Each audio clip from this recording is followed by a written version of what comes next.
Uh, Welcome to all of you in the online lectures. Uh, Now, in this class, we will continue some basic concept related to the previous class, and today we will solve some numerical also, right? On the basis of we have derived the equations, or we are going to derive.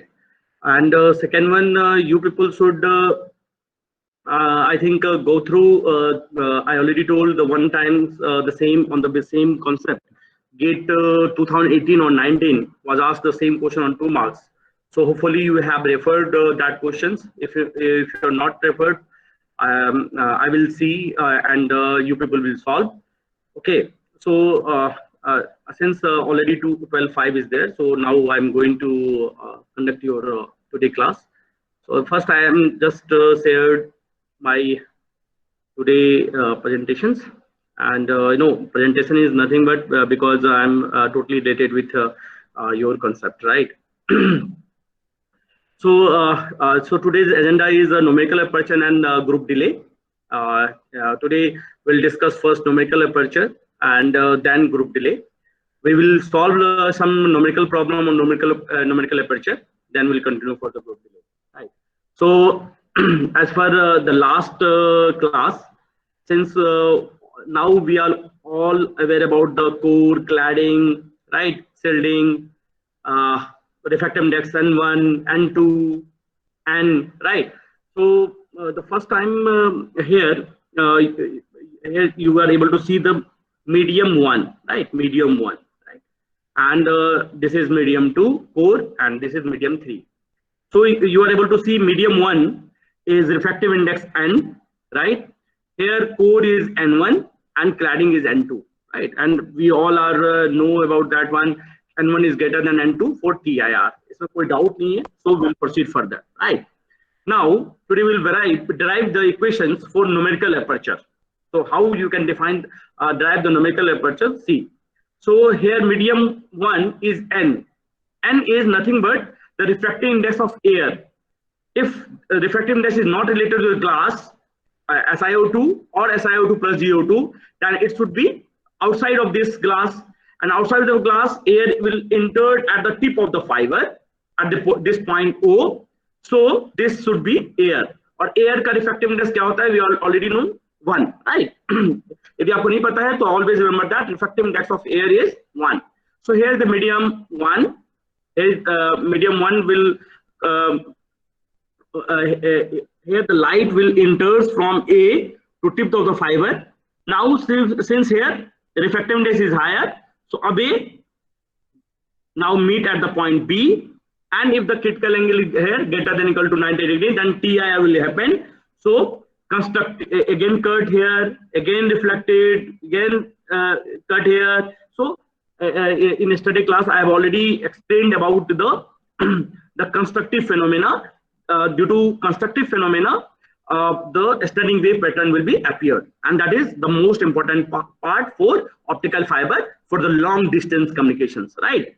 Now here we are able to see here alpha is the acceptance angle, here is acceptance angle, right? And if the light will come here also, and then again move, and constructive phenomena is there, then alpha becomes the total acceptance angle is 2 alpha. But here we have defined the alpha is acceptance angle, right? एकदम पूरा एकदम clear आपको बताएगा कि acceptance angle you can consider with the 2 alpha and alpha, 2 alpha, or here define only the alpha, right? Now theta c is the critical angle. So I already told theta critical angle यदि greater than equal to 90 degree से होगा तो ये नीचे TR की तरफ बढ़ेगा. Okay. Now see the concept. If we will apply the Snell's law at O, so what is the relations? क्या relation होना चाहिए? Snell's law को हम लगाएंगे तो क्या relations होना चाहिए? तो roll number दिग्विजय unmute करो. Digvijay please unmute and tell me if we apply the Snell's law at O, what will be the relation? Here is the refractive N. Sir, N1 by N2 is equal to sin alpha 1 by sin alpha 2. N1 by N2 कहाँ आया यहाँ पे? Medium 1 क्या है? Refractive index N है ना बिटू? हाँ sir N. और इंटर कर रहा है N1 पे, N2 तो अभी आया नहीं। N2 कहाँ आता? जब B पे करते तो बेटू, है ना, जब यहाँ पे करते तो N1 N2 आता। तो आराम से देख के बात कीजिए, रट्टाफिकेशन वाली बात मत कीजिए। If we are consider at the point O, then what is the relation? क्या कल मैंने क्या बताया था कि जहां से जाएगा रेज, तो N refractiveness N sine alpha, N sine alpha is equal to किसमें जा रहा है बेटू? N1 और एंगल क्या बना रहा है? क्या बना रहा है? क्या बना रहा है ये? Theta. Theta. So write down the relations at O as per Snell's law is N sin alpha is equal to N1 sin theta, जो मैंने ऊपर भी लिखा है here. N sin alpha is equal to N1 sin theta, bracket में लिख लो जो मैंने यहां नहीं लिखा है, at the point O as per Snell's law, right? समझ में आया नहीं आया? Yes sir. पक्का? Clear? Okay. And critical angle के लिए क्या है? TIR कब होगा? TIR कब होगा बेटू? Theta C is greater than equal to, Digvijay, when TIR this rays will be reflected back here और कट करेगा axis of the fibre, when theta C is greater than equal to 90 degree. कितनी बार बोला मैंने critical angle, right? समझ में आ रहा है नहीं आ रहा है बेटू? हाँ दिग्विजय, समझ में आ रहा है नहीं आ रहा? Please repeat. Hello hello hello, good. Yes sir, yes sir, आ रहा है। हाँ अच्छा, तुम्हारा कनेक्शन का कल का भी प्रॉब्लम है, कनेक्शन ठीक करो, है ना, नहीं तो बहुत ज्यादा पैकेट लॉस हो जाएगा, फिर उस पैकेट लॉस के बदले में बहुत ज्यादा BR आ जाएगा। BR समझते हो ना?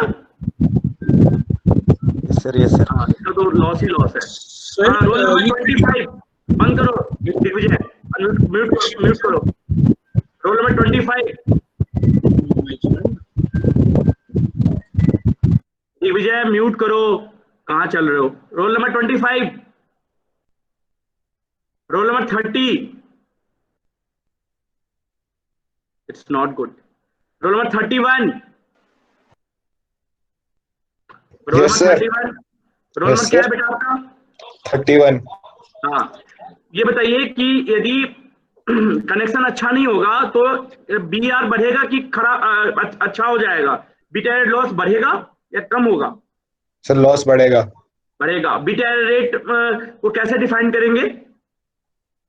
Sir bit error rate is defined by the error ratio में बताओ, ratio of the error to the signaled bits transmitted, right? Number of bits, जितने भी नंबर ऑफ बिट्स एरर आ रहे हैं, टोटल नंबर बिट्स में कितने में एरर भेजा हमने ना, यदि 100 भेजा और 3 एरर आया तो 3/100, right? 3/100, yes sir. Okay, thank you. Now बेटा ऑनलाइन रखना, नाम क्या है आपका? सर मुदक्किर। हाँ Mudakkir. So at O N sin alpha is equal to N1 sin theta. कोई डाउट है बेटू इसमें? नहीं सर। नहीं, आगे आपको डिफाइन करना है।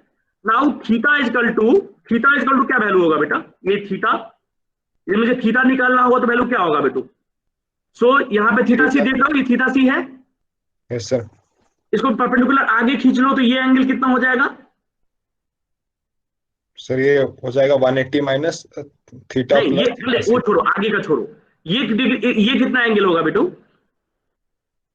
ये मैं थीटा ये परपेंडिकुलर खींच दिया नीचे की तरफ, यस सर, तो ये 90 डिग्री होगा। Yes sir. तो π/2 लिख लूं? Yes sir. सबको लिखते जाइए प्लीज, अपना ड्रॉ कीजिए पेपर में और ड्रॉ करते जाइए। ऐसा नहीं कि यहाँ पे बस प्रसाद वितरण हो रहा है, आपको ड्रॉ करना है, राइट? सो हियर ये पूरा फिगर को ड्रॉ करना है और एनालिसिस करेंगे हम। सो हियर अल्फा यहाँ पे थीटा, यहाँ पे थीटा सी, इसको मैंने परपेंडिकुलर ड्रॉ किया इस लाइन पे। Now this is on the π/2, so theta should be, बहुत अच्छा बताया मुदक्किर, क्या होगा बेटा? Theta is equal to π/2 minus theta C, क्योंकि 180 में से π/2 तो चला गया बेटू, तो वहां π/2 बचा। हाँ, तो π/2 माइनस थीटा सी बोल सकता हूँ? Yes sir. हाँ, तो लिखते जाइए सबको, here theta is equal to π/2 minus theta C. कोई दिक्कत नहीं है, मुदक्किर बोल रहा है सब सही है तो लिख लीजिए। So theta is equal to pi by 2 minus theta C. If anyone have the doubt please unmute. हम आगे चलते हैं। Now sine alpha is equal to n1 by n cos theta लिख सकते हैं बेटो, यहाँ पे इस रिलेशन से ध्यान से देखना। अब क्या करो, अभी हमने थीटा का वैल्यू पुट कर दो मुदक्किर। Yes sir. थीटा का वैल्यू यहाँ पुट कर दो तो क्या आ जाएगा बेटू, pi by 2 minus theta C लिख सकते हैं। Yes sir. लिख दीजिए n sine alpha is equal to n1 sine pi by 2 minus theta C, सबको लिख लीजिए। और sine pi by 2 minus theta C को क्या लिख सकता हूं मैं Mudakkir, sine 90 minus theta. 90 minus theta है तो ये cos थीटा बनेगा। cos थीटा, तो cos थीटा सी लिख सकता हूं मैं। Yes sir. तो यहीं पे वो लिखा हुआ है, क्या लिखा हुआ है, sine alpha equal to n1 by n cos theta C. पक्का सही है एकदम। Yes sir. हाँ आगे अभी कंटिन्यू रहना अभी, है ना। अच्छा ठीक है, आपका रोल नंबर 32, आप म्यूट हो जाओ। रोल नंबर 32 आपको कंटिन्यू करना है। Yes yes yes sir. हाँ बेटा थोड़ा आवाज जोर से बोलना, है ना। सो यहां तक ठीक है बेटा, sine alpha equal to n1 by n cos theta C. Yes sir. Okay, क्या नाम है आपका? साकिब। ड्राइव कर रहे हो पेज पे ना? क्या सर? पेज पे लिख रहे हो ना? नहीं सर, मुझे दिख नहीं रहा है सर। अच्छा, क्या नहीं दिख रहा है बेटू? सर नेटवर्क प्रॉब्लम है सर। अच्छा थोड़ा नेटवर्क। रोल नंबर मैं शेयर कर दूंगा, don't worry. Roll number 33। Yes sir. आपको दिख रहा है बेटू? यस सर, दिख रहा है साफ। तो sine alpha equal to n1 by n cos theta C में कोई डाउट नहीं तो नहीं है? No sir. आपको अच्छा हम ये भी जानते हैं बेटा कि cos theta equal to square root of 1 minus sin square theta होता है। यस तो यस लिख लिया, लिख लीजिए। So now sine theta C क्या होगा? साइन थीटा सी, अब बताइए साइन थीटा सी क्या होगा? सर हम सर पॉइंट बी पे हम स्नेल्स लॉ लगाएंगे। हाँ पॉइंट बी पे, वेरी गुड। हमारे पास जाएगा n1 sin theta C equal to n2 into sine 90। तो साइन 90 हमारा 1 हो जाएगा, तो n1 sin theta C equal to n2, तो sine theta C equal n2 by n1। क्या नाम है आपका? वकास। अच्छा बकास बोल रहे हो। हाँ नेक्स्ट रोल नंबर कौन है? Next roll number 35, roll number 36। Yes sir. हाँ क्या नाम है 36? मुस्कान। Yes sir, Muskan Sharma. हाँ sine theta C equal to n2 by n1 कैसे होगा? सर ये जो इस पॉइंट पे हमने वो लगाया, देखो एट द पॉइंट बी लिखवाओ सबको तुम। At the point B explain करो खुद। एट द पॉइंट बी आगे बोलो तुम। At the point B as पर स्नेल्स लॉ क्या होगा? n1 sine theta C equal to n2 sine 90। 90। तो क्या 90 डिग्री है ना यहाँ पे दिख रहा है बेटू? Yes sir, yes sir. तो फाइनल रिलेशन क्या आया बेटू? Sine theta C equal to क्या आया? n2 upon n1 sin 90 degree, तो sin 90 1 होता है। थीटा सी, तो ये इक्वेशन सही है। Sine theta C equal to n2 by n1 लिख दूं? Yes sir. लिख लीजिए। यदि मुस्कान बोल रही है और किसी को डाउट है तो इसे पूछिए कि नहीं ये गलत है। तो roll number 37, roll number 37, roll number 37 बेटा जल्दी, आगे बहुत कुछ करना है बेटा। 38, रोल नंबर 38 बेटू। हाँ cos theta C equal to, हाँ cos theta C equal to क्या होता है बेटा? 1 square root of 1 minus sin square theta C. और sin theta C equal to हमने क्या निकाला अभी बेटा? n2 by n2 sin theta सी निकाले ना, तो सर उसको पुट कर दिए sin theta sin square theta C की जगह और cos। Very good. तो मैं cos थीटा सी का वैल्यू सही लिखा हुआ है यहाँ पे। Yes sir. अब sin अल्फा का वैल्यू कैसे निकालेंगे सर? वो ट्रिग्नोमेट्री वाले फार्मूला से, यहाँ से पुट कीजिए। क्या sin alpha equal to value यही आ रहा है आपका सबका? Yes sir. नहीं आराम से निकाल के, सबको बता रहे हो तुम। पहले अपने निकालो फिर बताओ कि हाँ सही है। आपका क्या रोल नंबर है बेटू? 38। अच्छा, कौन बोल रहे हो? नील कमल। लीन Kamal. Class sin alpha is equal to square root of n1 square minus n2 square by n, right? Yes sir. Okay, so numerical aperture क्या क्या वैल्यू होगा? अब देखो ध्यान से, न्यूमेरिकल एपर्चर क्या है? Sine alpha, right? So numerical aperture is directly equal to sine alpha. Sine alpha, अब देखो ध्यान से कैसे आया न्यूमेरिकल एपर्चर, तो सी हेयर एक्सेप्टेंस एंगल ये था अल्फा, यहाँ पे एक्सेप्टेंस एंगल, और मैंने कल बताया था कि साइन जो एक्सेप्टेंस एंगल है that will be calculated. So here sine alpha is equal to sine alpha is acceptance angle, और उसी को हमने यहाँ पे क्या बोला है? Numerical aperture. बट बोलेगा कि यदि दोनों साइड से रेज आ रहा है, रोल नंबर 38, तो अल्फा इज इक्वल टू क्या हो जाएगा? Yes sir. यदि रेज नीचे से भी जाए बेटू और ऊपर से भी आए, तो अल्फा बिकम्स यहाँ पे कैंसल हो। नहीं, एक रेज यहां से जा रहा है बेटू ओ पे, और ऊपर से भी एक रेज आ रहा है, तो ये पूरा एंगल कितना हो जाएगा? Alpha alpha 2 alpha. 2 अल्फा, जो कल बताया था आपको। तो मैक्सिमम एक्सेप्टेंस, यदि देखना गेट में या कभी एग्जाम में, यदि मैक्सिमम एक्सेप्टेंस एंगल, सिर्फ एक्सेप्टेंस एंगल पूछे कभी लाइफ में, तो साइन अल्फा। यदि मैक्सिमम एक्सेप्टेंस एंगल पूछे तो 2 अल्फा। प्लीज रिमेंबर दिस, और सब प्लीज सब अपने कान को खोल के सुन लो। यदि सिर्फ एक्सेप्टेंस एंगल बोले तो साइन अल्फा, बट यदि बोले मैक्सिमम एक्सेप्टेंस एंगल, तो maximum acceptance angle is nothing but 2 alpha. So हाँ, तो दोनों न्यूमेरिकल करेंगे।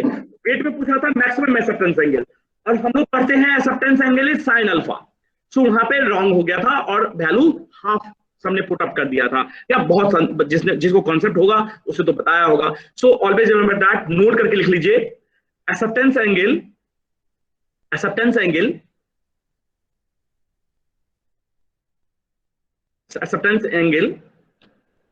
is alpha, but at the same time maximum acceptance angle equal to 2 alpha. Hence numerical aperture is equal to sin alpha. अच्छा, ये roll number 38 बताओ, ये n कहां भाग गया भाई?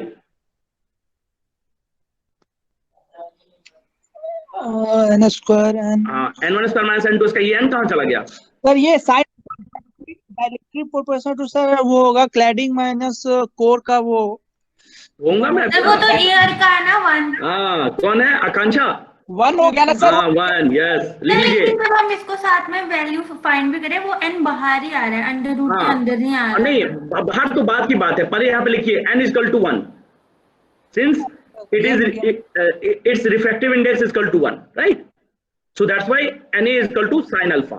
तो सबसे पहले लाइफ में पूरी टाइम याद रखना, acceptance angle is alpha, maximum acceptance angle is 2 alpha. So write down numerical aperture is equal to sin alpha is equal to square root of n1 square minus n2 square. अब पूरा class सुन लो, n को n नहीं है इस resultant में, क्योंकि n is equal to 1 हमने consider किया है फॉर द एयर। ठीक है, clear? Roll number 40। Yes sir. Roll number 40। Good morning sir. हाँ, अब मैक्सिमम न्यूमेरिकल एपर्चर क्या होगा? सर मैक्सिमम न्यूमेरिकल एपर्चर, हाँ लिखिए, na max is equal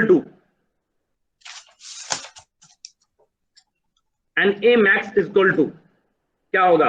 sin 2 alpha. 2 alpha, yes.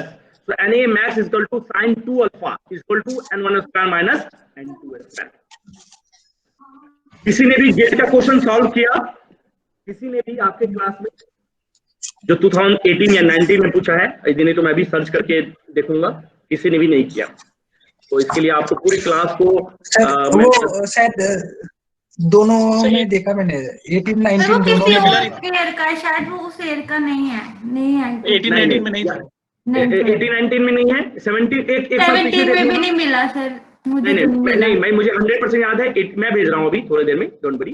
18 में पूछा गया है शायद, या 19 में पूछा है, मैं आपको भेजूंगा अभी, जस्ट भेजूंगा 10 मिनट में, ठीक है? सो क्योंकि 3 पेपर होते थे, आपने तीनों पेपर नहीं सर्च किया होगा, राइट? 3 पेपर होते थे ना, मतलब अलग अलग दिन पे मॉर्निंग हाफ और आफ्टरनून वाला। तो आपको शायद सारे अपने 6 पेपर नहीं देखे होंगे, राइट? तो कोई बात नहीं, I will send, don't worry. Now write down numerical. हम थोड़ा न्यूमेरिकल एनालिसिस कर लेते हैं, 1-2 क्वेश्चन, फिर हम आगे बढ़ेंगे। तो right down question number 1 please. ये क्लास जो है ना, optical is a totally numerical based. So आप कभी भी मोबाइल लेके ना घूमे, अपना नोटबुक अपने साथ रखें, राइट? सो पहला क्वेश्चन लिखें, consider a multi mode silica fibre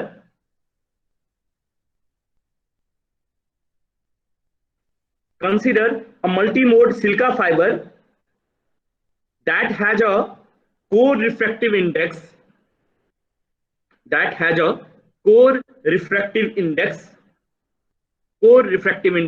roll number 41 roll number 41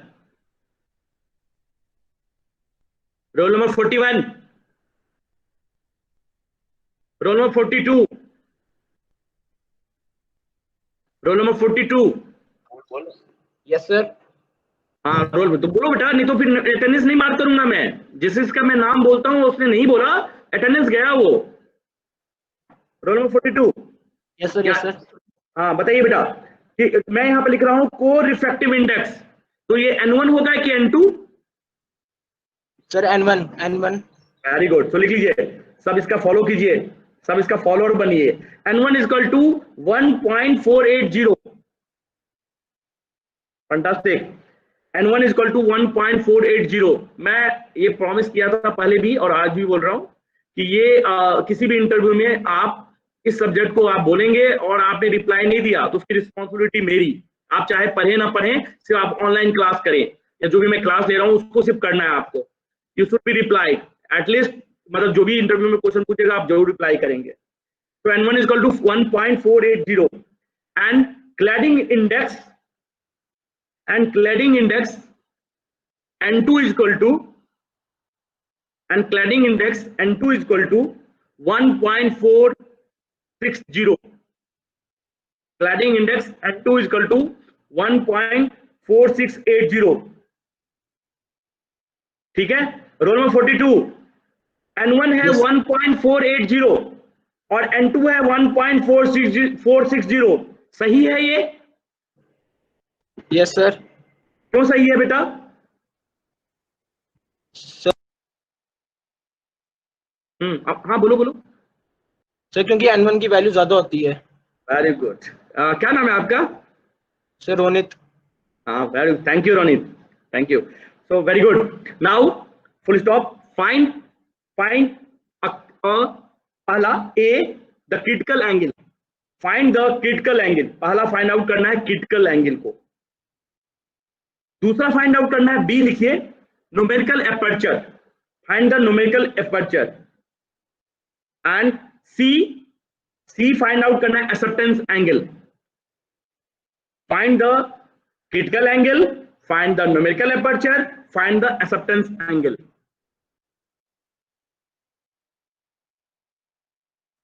find the critical angle, find the numerical aperture, find the acceptance angle. और जिसको मैं बोलूंगा वो बताएगा विद इन। मैं 3 क्वेश्चन है तो मैं 3 मिनट्स देता हूं आपको, और जो सॉल्व कर लोगे वो मुझे बता देना। मैं स्कैप कर रहा हूं और उसके बाद मैं देखता हूँ। एक बार N2 की वैल्यू रिपीट करना। N2 1.460। ओके, मैं रिपीट कर रहा हूं, N1 इक्वल टू 1.480 और N2 की वैल्यू 1.460।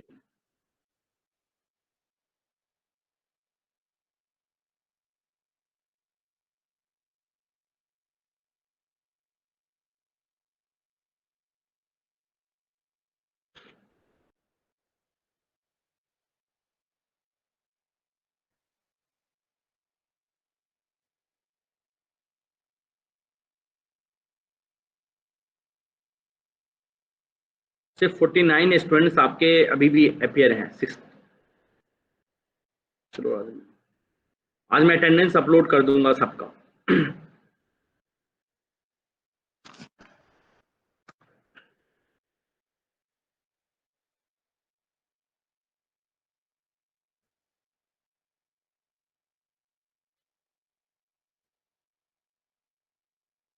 रियली बैड, 15 बच्चे नहीं है इसमें।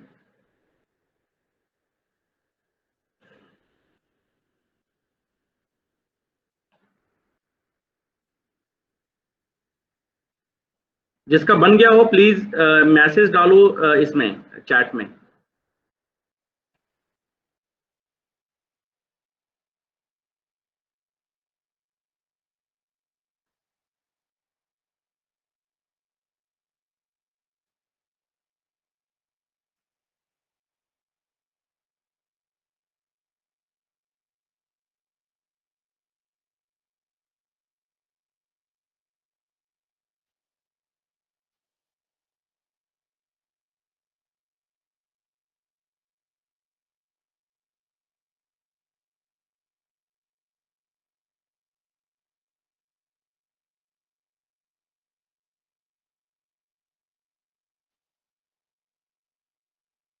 लबीस 80.57, फंटास्टिक, गुड लबीस।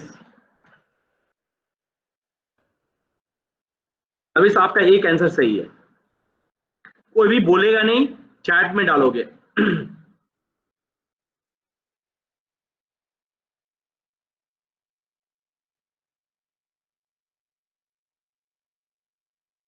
एटी 80.60, रिया खजूर 80.10.9। रिया पहला सही है, दूसरा तीसरा गलत है। 21.68, 14 न्यूमेरिकल पर 0.24। हाँ very good. Who is this? Abhishek you are right. Numerical पर्चा आपका सही है। नीलकमल आपका भी सही है, 0.24। हाँ सही है। गर्मा का भी सही है। विष्णु महादेव प्लीज कॉपी मत करना, खुद से लिखना। विष्णु सही है आपका बेटा, आराम से सॉल्व करना है सबको, because this is basics right, और बेसिक से ही क्वेश्चंस आते हैं कहीं पे। एक्सेप्टेंस एंगल 14 डिग्री, फंटास्टिक गर्मा, गुड, एकदम सही है। मुदक्किर क्रिटिकल एंगल 80, एकदम सही है बेटू, मुदक्किर सही है। एक्सेप्टेंस एंगल 14, हाँ 14 एकदम सही है। गर्मा आपका सही है, देख लिया मैंने, आपका सही है। सीरिया न्यूमेरिकल पर 0.24 एकदम सही है। तीसरा बताइए, पहला दोनों सही है आपका। थर्ड बताइए।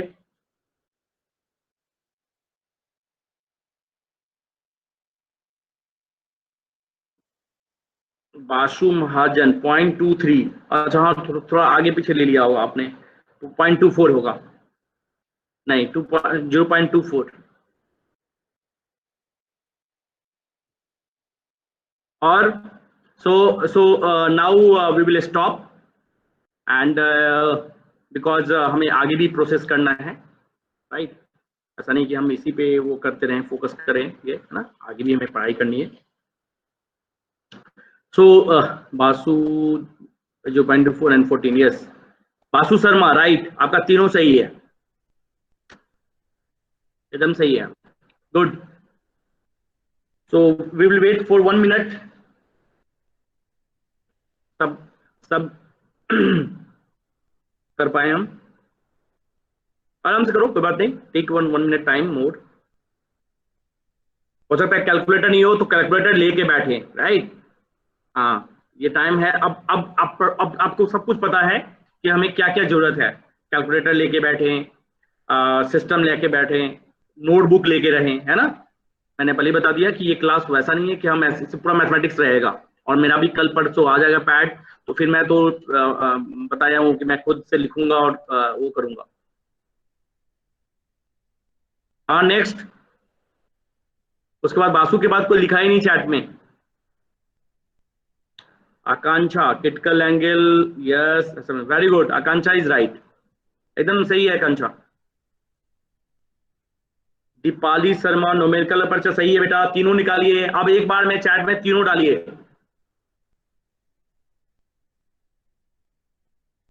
मुस्कान, बकास, नहीं सिर्फ एक, नहीं मुस्कान जी एक बार, हाँ हाँ। आर्यन सही है बेटा, आर्यन सही है, एकदम न्यूमेरिकल अपर्चर भी सही है Muskan. Acceptance angle, sorry acceptance angle सही है। Numerical aperture 0.28, no no no 0.24।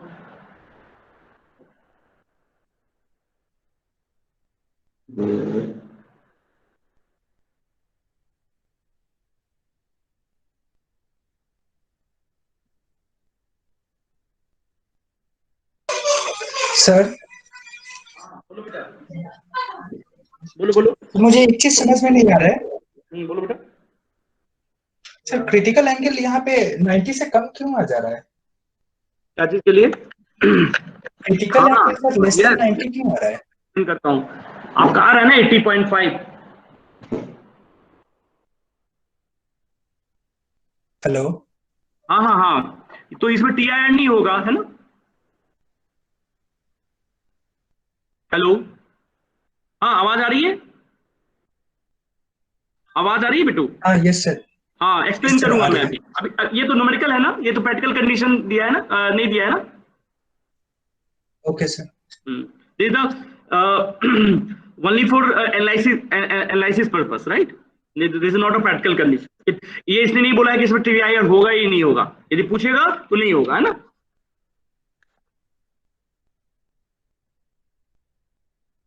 Good observations. यदि आपसे पूछा जाए कि in this conditions TIR will be possible, तो नो, राइट? सो ओके, गरिमा अनम्यूट करो, गरिमा घई। Yes sir. हाँ, सबसे पहले क्रिटिकल एंगल कैसे निकाला, एक्सप्लेन करो पूरी क्लास को। सर फॉर्मूला लगा कि n1 sin theta c equals to n2 sin pi by 2। Very good. तो तो थीटा इसमें सी इक्वल टू क्या आ गया? Sine inverse n2 by n1। Yes sir, तो इसे 80.4। सो सारे क्लास समझ लो, थीटा सी जो निकाला इसने sine inverse n2 by n1, right? और उसके वैल्यू पुट कर दिए और वैल्यू आ गया 80.5, राइट? Yes sir. तो पहला आंसर है 80.5। न्यूमेरिकल अपर्चर कैसे निकाला? Sir under root n1 square minus n2 square. Yes, square root of n1 square minus n2 square. ये वैल्यू कितनी आ गई? 0.242। Very good. And third, acceptance angle कैसे निकाला? सर एक्सेप्टेंस एंगल होता है अल्फा और हमारे पास है sine alpha equals to under root, जो वैल्यू अभी बोली 0.242 निकाली हमारी, तो साइन अल्फा हो गया 0.242, alpha equals to sine inverse under 2. से आ गया 4। So the answer is theta A. Theta is the acceptance angle is equal to sin inverse NA, numerical aperture, right? तो हमेशा यदि आप एक बार में निकालना हो तो क्या करेंगे? थीटा जो value theta A is equal to sin inverse numerical aperture, right? Yes sir. तो वो वैल्यू आ गया 14 degree.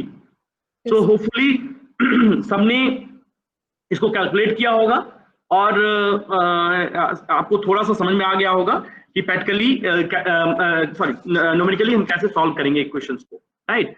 And at the same time Omkesh ने एक अच्छा क्वेश्चन उठाया कि सर यहाँ पे जो क्रिटिकल एंगल का जो है वो लेस देन 90 डिग्री है। यस, लेस देन 90 डिग्री है, तो वी नो दैट कि हमारा कितना डिग्री होना चाहिए, right? Okay, now the question is, second question लिखो। Please write the second question. Consider a multi-mode fiber.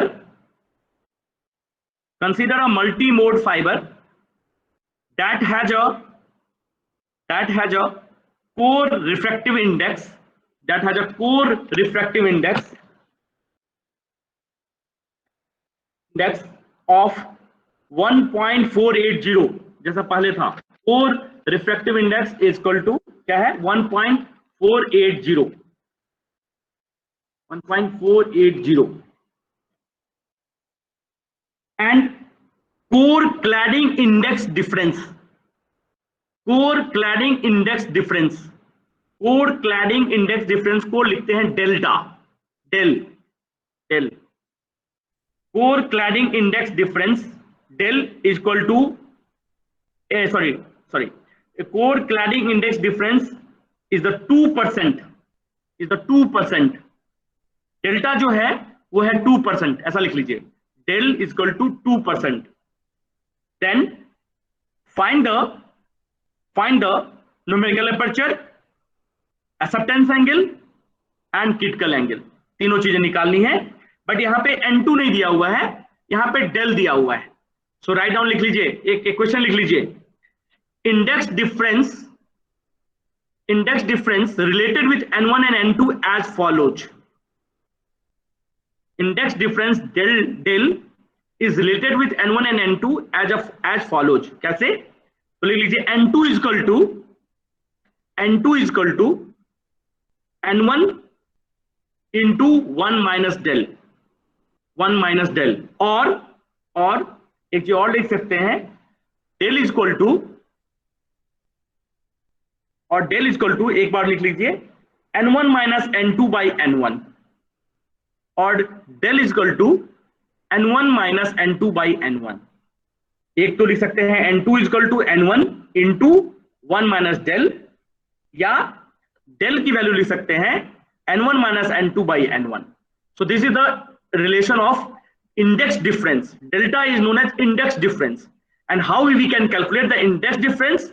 Del is equal to N1 minus N2 by N1, or N2 directly calculated as N2 is equal to N1 into 1 minus delta, जो भी आप use करना चाहेंगे तो चलेगा। But इसमें एक चीज और बता रहा हूं जो बहुत बार पूछा जाता है कि आप सर मल्टी मोड की बात कर रहे हैं, मल्टी मोड में TIR होना इज डिफिकल्ट, इसलिए मल्टी मोड फाइबर में जो एंगल है वो क्रिटिकल एंगल के हर बार 90 डिग्री से ज्यादा नहीं आ रहा है। But it's okay, that is the theoretical thing, हम बढ़ा देंगे तो बढ़ जाएगा, डिफरेंस पे डिपेंड करेगा। नाउ आर्यन कुछ पूछना है? सर डेल्टा की वैल्यू, सर डेल की वैल्यू हमने क्या बोली थी? Index difference is equal to N1 minus N2 by N1। इस क्वेश्चन में हाँ अच्छा नहीं, ये 2%, डेल इज इक्वल टू 2%।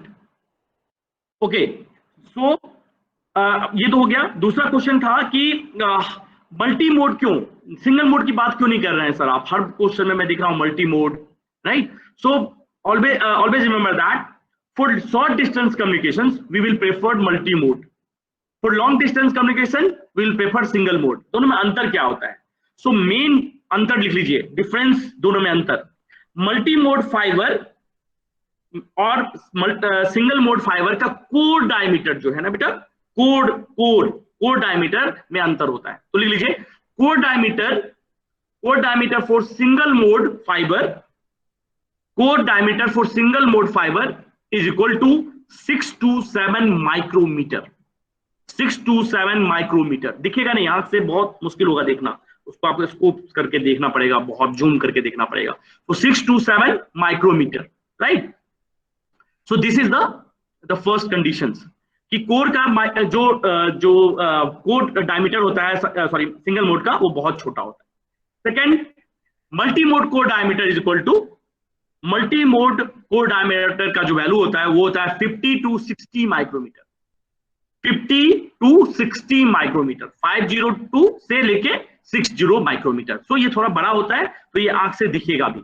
और जो फाइबर मैंने उस दिन दिखाया था आपको पहले क्लास में, अब कल से मैं अपने ही लैब में रख लूंगा सारा, जो कभी भी दिखा पाऊं, तो वो उसको ऑब्जर्व करोगे तो वो दिखेगा कोर, बट सिंगल मोड का कोर नहीं दिखेगा। कभी आपने रियल टाइम डिप्लॉयमेंट होते हुए देखा होगा सड़क के किनारे, जैसे अभी जियो फाइबर और हर जगह इंस्टॉल करते जा रहे हैं लोग, और अलग अलग कंपनी भी यूज कर रही है, तो जब आप वो देखोगे फाइबर तो आपको दिखेगा नहीं, इतना थीन होता है इसका कोर, राइट? उसका कोर आप देख नहीं पाएंगे। सो कोर का डायमीटर कम होने से और ज्यादा होने से क्या फर्क पड़ेगा, ये बताएगा रोनित। रोनित अनम्यूट करो, और सिंस तुमने देखा नहीं है फाइबर, बट कमेंट कर सकते हो कि कोर डायमीटर ज्यादा होने से और कोर डायमीटर कम होने से प्रैक्टिकली क्या इंपैक्ट पड़ेगा। Ronit roll number 42। Hello sir, Covid करना एक बार।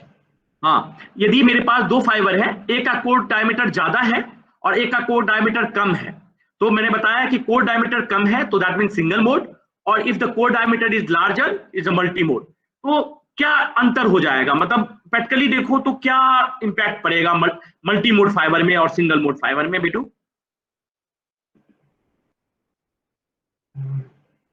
एक देखो ध्यान से सब देखो, ये एक सरफेस ये है कोर इतना बड़ा पेन का, और एक कोर इतना बड़ा है। तो बताओ रोनित, दोनों में अंतर क्या होगा? ये टिप ऑफ द फाइबर है, ये टिप ऑफ द फाइबर है कोर का, इसका सिंगल मोड मल्टी मोड का, और ये है सिंगल मोड का। तो ये इतना बड़ा सरफेस है, तो इसमें क्या फर्क पड़ेगा और इसमें क्या फर्क पड़ेगा? सर अगर ज्यादा सरफेस होगा तो ज्यादा डाटा सेंड कर पाएंगे, ज्यादा कोर का। Very good. तो कहने का मतलब है कि यदि बड़ा कोर होगा तो ज्यादा डाटा सेंड कर पाएंगे, ऐसा बोल रहे हो तुम? Yes sir, yes sir. नहीं। कौन कमेंट करेगा? सेकंड चैट में मैसेज डालो। Anyone want to comment?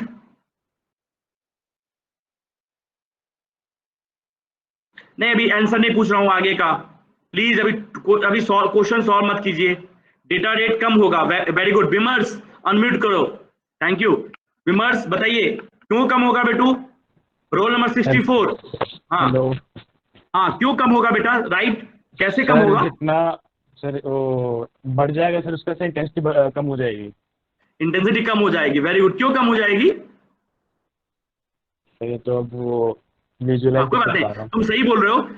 बकास unmute करो। Roll number 33। Yes sir.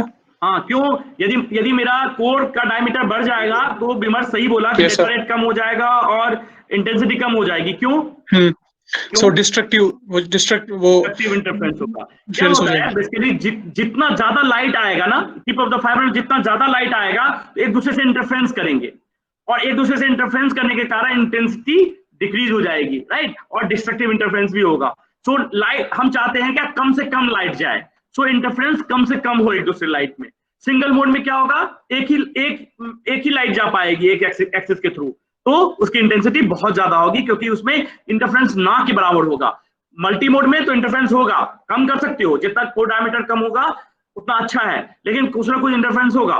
So always remember that if the core diameter is increases, maximum light, more light will be entered or impinges on the tip of the fiber, so interference will be appear, so intensity will be decreased. This is the concept. यदि single mode है, एक ही light जा पाएगी तो interference नहीं होगा, और इसके कारण आपका इंटरफेरेंस कम हो पाएगा और ज्यादा डाटा रेट सपोर्ट करेगा। सो लाइफ में कभी भी पूछे कि सिंगल मोड मल्टी मोड में क्या अंतर है, तो single mode fibre only one fiber can be propagate inside the along the axis of the fiber, so there is no interference. But in the case of multi-mode fiber, since the core tip of the at the tip of the fiber core diameter is larger, more light will be impinges on the tip of the fiber, more interference will be appear, intensity goes down, so data rate will be reduced. This is the basic concept of the multi-mode and single mode. What are the difference in the core diameter? They are 5 to 7 micrometer in single mode, in multi-mode 50 to 60 micrometer. So this is the basic concept of single mode and multi-mode. मुझे समझ में आ रहा है, hopefully आप सबको समझ में आ गया हो। अब हम चलते हैं न्यूमेरिकल की तरफ। सो चैट में बहुतों ने सपोर्ट भी लिखा भी होगा, बट हम अब मैं देखना चाह रहा हूँ कि कौन कौन कर लिया है। ओके, तो सबसे पहले जो चैट में डालते जाओ, फिर मैं पूछता हूँ। लबीस, numerical aperture is 80 numerical, no गलत है। थीटा, एक रिया खजूरिया, न्यूमेरिकल पर 0.29 एकदम सही, एंगल 17 सही है। हाँ, रिया इज राइट। गरिमा एकदम एक्सेप्टेंस एंगल न्यूमेरिकल अपर्चर सही है। आगे बताओ। बासु शर्मा एकदम सही है। Very good. गरिमा हाँ, आगे सही है। Very good. इंसा 78.52 एकदम सही। Okay, very good. सो बहुतों ने सॉल्व कर लिया। सो मेरा जो पर्पस था आज का एजेंडा, वो लगभग फ्रूटफुल है, and you are able to solve the equation. So Insha Yakub Shaikh, roll number 23, kindly unmute. Yes sir. हाँ, और थोड़ा वॉइस, खाना वाना खाया आपने? Yes sir. हाँ, तो यदि खाना खाया है तो थोड़ा जोर से एक्सप्लेन कीजिए कैसे कैसे निकाला। सर पहले N2 निकाला डेल्टा को लेके, जो फॉर्मूला। Very good. N2 कितना आया? सर N2 आया 1.4504। Very good. सबको कंफर्म है ना? इंसा बताती जा रही है, आप लिखते जाइए जिससे नहीं सॉल्व हुआ है। तो सबसे पहले INSA has calculated N2 and that is equal to 1.450 and once they have calculated the N2 तो बाकी तो सब तुरंत निकल गया होगा। न्यूमेरिकल अपर्चर कितना आया बेटू, कैसे कैलकुलेट किया? Sir under root of n1 square minus n2 square और वो कितना वैल्यू आया? 0.294। 294, वेरी गुड। और उसके बाद क्या पूछा था मैंने? एक्सेप्टेंस एंगल, सर उसका साइन इनवर्स लिया, साइन इनवर्स न्यूमेरिकल अपर्चर कर दिया, राइट? जी सर। कितना वैल्यू आया? 17.09। 7.09 और 17.2 नियर अबाउट आएगा, ठीक है। कैसे निकाल रही हो? कैलकुलेटर है आपके पास? Yes sir. Very good. और क्रिटिकल एंगल क्या है बेटू? 78.52। क्या इसमें TIR हो पाएगा? नहीं सर, 90 से कम नहीं होगा। So very very very thank you, आपने इसको कैलकुलेट किया और मुझे लगता है कि इनसा अभी तक जितना मैंने पढ़ाया सब कुछ समझ में आया आपको? यस सर, बट थोड़ा कनेक्टिविटी प्रॉब्लम आती है तो। हाँ। सो मैं लेक्चर जो भेजता हूँ उसको देख लेते हो आप? Yes sir. अब मैं ट्राई कर रहा हूँ कि मैं डेली अपलोड कर पाऊँ और आज का भी मैं कर देता, बाद में कुछ 2 मिनट के खुद आप स्टूडेंट्स कुछ बात कर रहे थे इसलिए मैंने अभी इसको स्टॉप कर दिया, बट विद इन 1 आवर मैं अपलोड कर दूंगा, इसको भी अपलोड कर दूंगा, राइट? सो और बाकी कॉन्सेप्ट क्लियर है जितना मैंने बताया अभी तक? सर है, बट प्रॉब्लम क्या आती है कि सर जो आप प्रेजेंटेशन देते हो ना तो हाँ। मेरा फ्रीज हो जाता है स्क्रीन, तो वो मुझे फिर बाद में देखना पड़ता है। नहीं तो वहाँ पे ब्रॉडबैंड कनेक्टिविटी नहीं है क्या? सर अभी लगवाया है, थोड़ा टाइम लगेगा, 2-3 दिन लगेंगे लगाने में। अच्छा, फिर ठीक हो जाएगा? फिर ठीक हो जाएगा सर। हाँ, वेरी गुड। मुझे यही फीडबैक चाहिए सबसे कि क्या प्रॉब्लम आ रही है क्या। अदरवाइज बाद में रेफर कर पाते हो लेक्चर, बाद में वीडियो लेक्चर देख पाते हो? उसके बाद में देख पाती हूँ। उसे समझ में आ रहा है? Yes sir. Thank you. तो और आपने डाटा सब दे दिया? यस सर, दे दिया। ओके, चलिए, ऑल द बेस्ट। नाउ किसी को कोई डाउट है वो तो चैट में प्लीज मैसेज कर दीजिए। जैसे मैंने इंसा से पूछा, सबसे मैं पूछ नहीं पा रहा हूँ कि पर्टिकुलरली आपको प्रॉब्लम क्या हो रही है। नो डाउट यदि आपको नेटवर्क का प्रॉब्लम है तो भी मुझे बता दीजिए सो दैट कि मैं सही टाइम पे अपलोड कर पाऊँ सारे लेक्चर्स को। एंड कोई और प्रॉब्लम है और समझ नहीं आ रही है तो प्लीज उसको भी बताइए, जब तक बताएंगे नहीं तो हम समझ नहीं आएगा। सो आज हम टुडे न्यूमेरिकल अपर्चर के बारे में हमने देखा and hopefully everyone is understood the disconnect होता है। हाँ, राहिल आप तो जम्मू में हो ना बेटा? नहीं, कहाँ पे हो राहिल? कश्मीर में। Okay okay okay. So try, because the condition is पता है तुम्हें क्या है। सो अब ट्राई करो सबको अपने घर पे ब्रॉडबैंड लेने का, राइट? प्लीज, है ना? अभी ठीक है, जब आओगे यहाँ पे तो वापस कर लेना, बट 2-3 महीने के तो लगा लो। अभी कम से कम जनवरी फरवरी तो जाएगा मुझे लग रहा है, जैसा सिस्टम चल रही है और भी केसेस बढ़ रहे हैं। Okay, so now we will move. मुझे मेल कर दीजिए जिसको ये प्रॉब्लम है, so that I can help you through phone also. यदि कुछ प्रॉब्लम है तो I can reach out. Okay, so आज मैं लास्ट एजेंडा में चल रहा हूँ, that is known as एक मिनट मैं स्क्रीन शेयर कर लेता हूँ पहले, देन मूव करेंगे। 5 मिनट्स और है जिसमें आपको मैं एक चीज समझा देता हूँ, उसको बोलते हैं। अच्छा, entire screen here.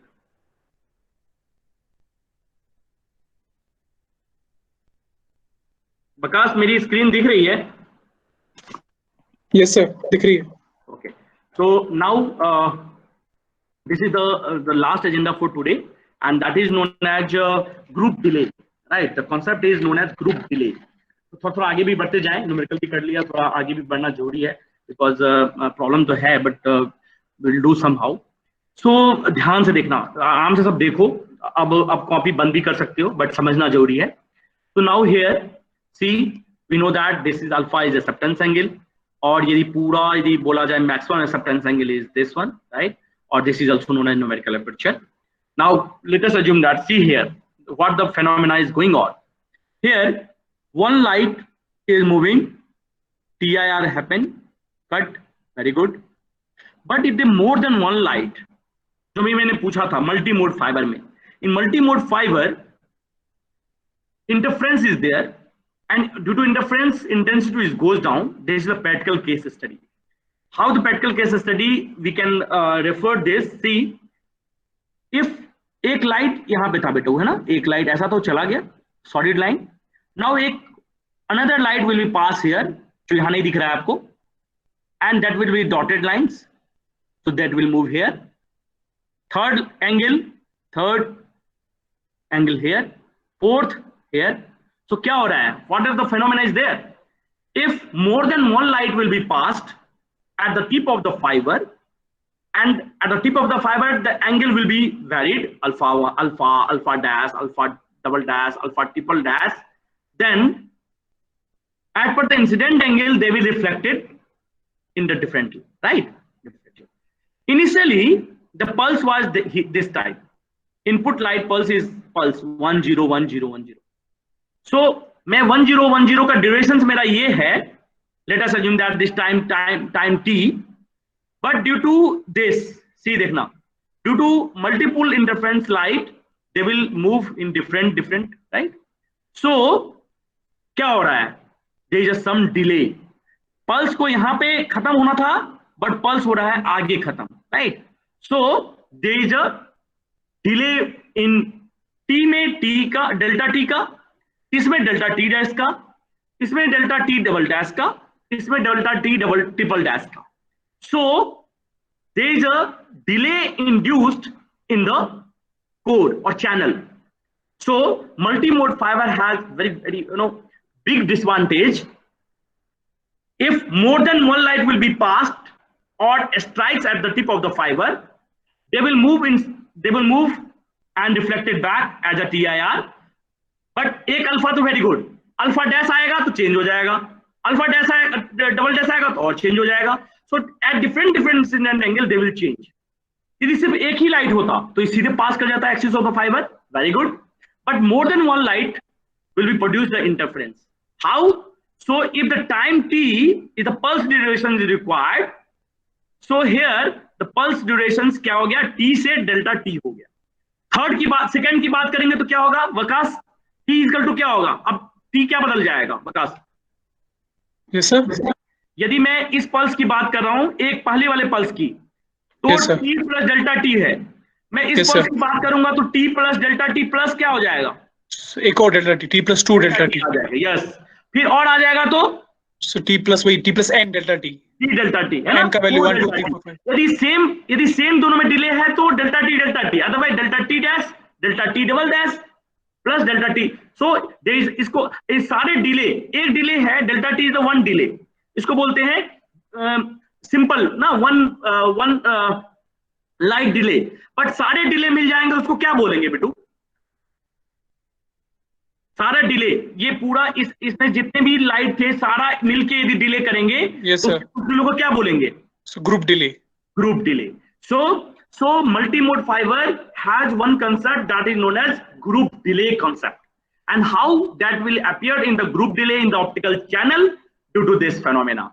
Since initially the pulse is t, but after the multiple light, they will induce the delta t plus delta t plus delta t plus delta t. So if the combined all the delay delta t, that is known as group delay phenomena in the channel. So कोई पूछे what is the main disadvantage in the multi-mode fiber, that is known as group delay phenomena, right? So आज मैं ये इसको hint दिया हूँ, थोड़ा सा आपको टाइम मिले तो इसको पढ़ें. कल मैं इसका मैथमेटिकल रिलेशन दिखाऊंगा, मतलब नेक्स्ट क्लास में I will show the mathematical relation of the group delay, और उसके बेस पे भी न्यूमेरिकल हम करेंगे. उसके बाद हम ये हमारा जो बेसिक कॉन्सेप्ट है वो पूरा खत्म हो जाएगा.